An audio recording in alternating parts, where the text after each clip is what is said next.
actually really enjoyed basketball growing up. I played basketball with my family a lot. I played basketball, I had 2 older brothers as well. So we played 21 between the 3 of us. We played like 2-on-2 with my dad, and the 4 of us would play. And I love it. I just love the competitive nature. I used to go to basketball games all the time, loved basketball, and my parents would drag me to cross-country meets, track meets, and I hated it. I hated it. I told myself I will never run when I get older. I hated all these stupid meets. They took so long. What's the point of running? All I cared about was basketball. Basketball was my passion growing up. I hated running growing up. The only reason I even ran in the first place was to get in shape for basketball. And when I was in 7th grade, I decided to go out for cross country and track just to stay in shape for basketball. That was the only reason for it.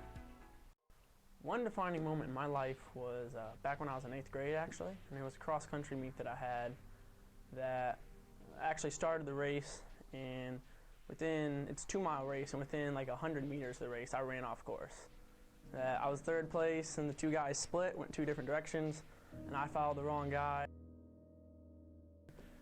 We got there with like 20 minutes before the race, and we would normally walk the course before, and so we know where we're going. And even my coach told me, he's like, I know we got here late, but walk the course. I don't want you guys getting lost.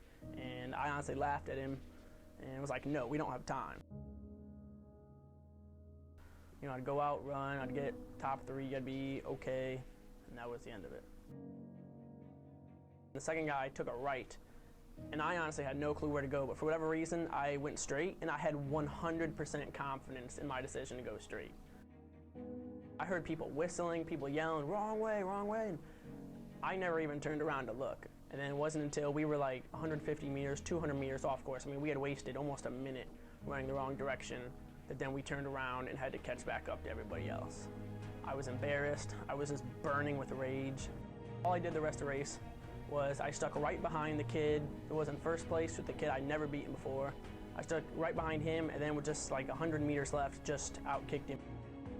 Honestly, it was my dad that he told me that he was the one who made me realize that I just beat this kid for the first time ever. Something that in my mind I didn't think was physically possible. And he told me, he's like, look, now, I'm like, you just beat Dean. Like, I understand you were 6th, but he was 7th, and you ran the exact same race that he did. So, that was something you never thought you could do before, but you did. You went out and you pushed yourself, and you did. And that was when I actually kind of got like a positive spin from it, that I thought, you know what, I can do this. That race honestly made me love running. It made me love winning. And it's like, you know what, once I realized I could beat Dean, then the next race I went out and won. I kind of got that taste of winning, and I was like, I kind of like this. It didn't matter that I got 6th place. What mattered in that race was that I beat Dean Beaumont, and I realized and proved to myself that I am physically capable of beating him. It's just whether I can take that mental block out of my mind.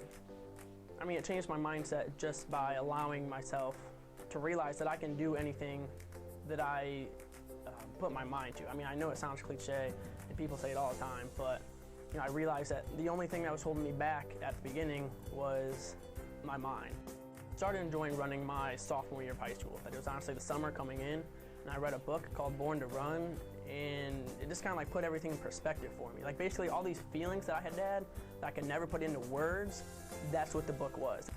I'm satisfied, I'm happy with everything I did in my high school career. And just because of that race made me enjoy running, and then it made me put in the work, and then I read that book about running. I ended up loving it, and that was what really helped guide my high school career.